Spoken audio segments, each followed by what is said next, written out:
दोस्तों, मैंने वोट कर दिया है दिल्ली में किसकी सरकार बने इसके लिए, और मैंने ये वोट किसको किया है आपको सुनकर बड़ा आश्चर्य होगा। मैंने ये वोट भारतीय जनता पार्टी को किया है। जिंदगी में पहली बार मैंने भारतीय जनता पार्टी को वोट किया है। क्यों किया है, इसके पीछे बहुत सारे रीजन हैं। अब तक मुसलमानों पर एक एलिगेशन ये लगता रहा कि भारतीय जनता पार्टी को हराने के लिए मुसलमान वोट करता है, लेकिन ये मैंने वोट इसलिए किया आज बीजेपी को कि दिल्ली के अंदर बीजेपी जीते। और भी इसके पीछे रीजन है, आप मुझसे कमेंट कर सकते हैं, बात कर सकते हैं।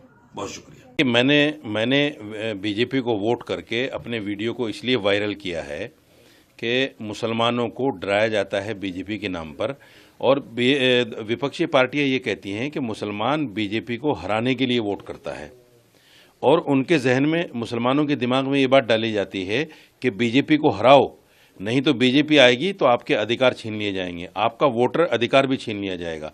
इसलिए मुसलमानों के दिल से वो डर ख़त्म करने के लिए मैंने वोट किया है।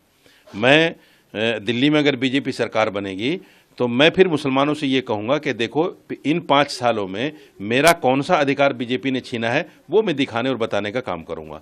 एक नई सोच मेरे दिल में पैदा हुई है कि मुसलमानों के अंदर से वो डर ख़त्म किया जाए जिस डर को लेकर मुसलमान हिंदुस्तान में जी रहा है, और वो डर कुछ बीजेपी नेताओं के बयानों की तरफ वजह से भी है, और उससे कहीं ज़्यादा विपक्षी पार्टियां जो है मुसलमानों को डराने का काम कर रही हैं। इसलिए मैं उस डर को ख़त्म करना चाहता हूं।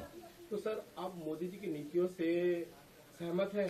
नहीं, देखिए, मोदी जी या मोदी सरकार की जो नीति हैं, अगर मेरे खिलाफ, देश के खिलाफ या मेरे धर्म के खिलाफ होंगी तो मैं उस पर खुलकर बात करूंगा।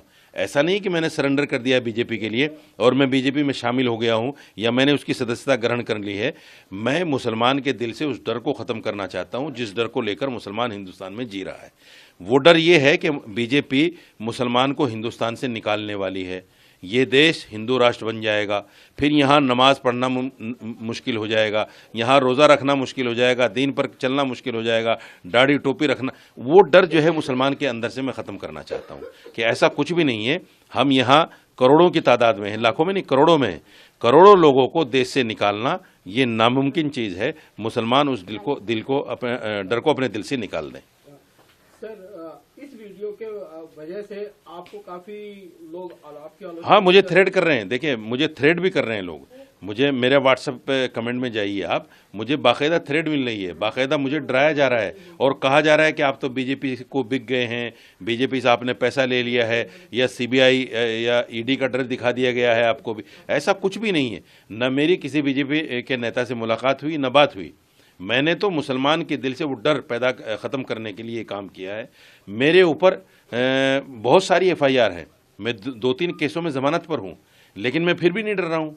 मैं फिर भी जो है सामने खड़ा होकर बात कर रहा हूँ और मोदी जी और मोदी सरकार की नीतियों के खिलाफ बात कर रहा हूँ, आगे भी बात करूँगा। ऐसा नहीं कि मैंने सरेंडर कर दिया। मेरा सीधा सा कहना यह है कि मुसलमान अपने दिल से बिल्कुल डर को निकाल दे।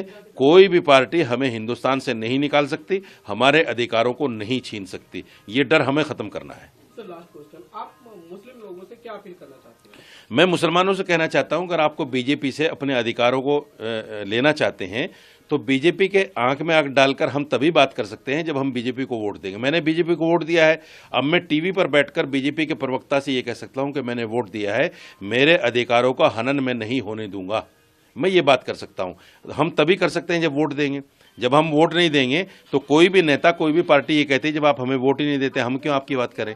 इसलिए हमें अपनी बात कराने के लिए, हिस्सा मांगने के लिए हमें उनके साथ मिलना पड़ेगा, लगना पड़ेगा। सर, आपका वीडियो अमित मालवीय जी ने भी रीट्वीट किया है, सर इस पे क्या बोलेंगे? उन्होंने किया होगा, मुझे पता नहीं। मुझे आपसे पता चल रहा है कि अमित मालवीय ने किया है। जाहिर बात है उनको कुछ फ़ायदा हुआ होगा उससे। मुझे तो ऐसा कुछ नहीं कि मुझे बीजेपी को फ़ायदा करना था, बीजेपी को फ़ायदा पहुंचाना था। मैं तो एक मैसेज देना चाहता हूं मुसलमानों को, और वो मेरा मैसेज आपके माध्यम से चला गया।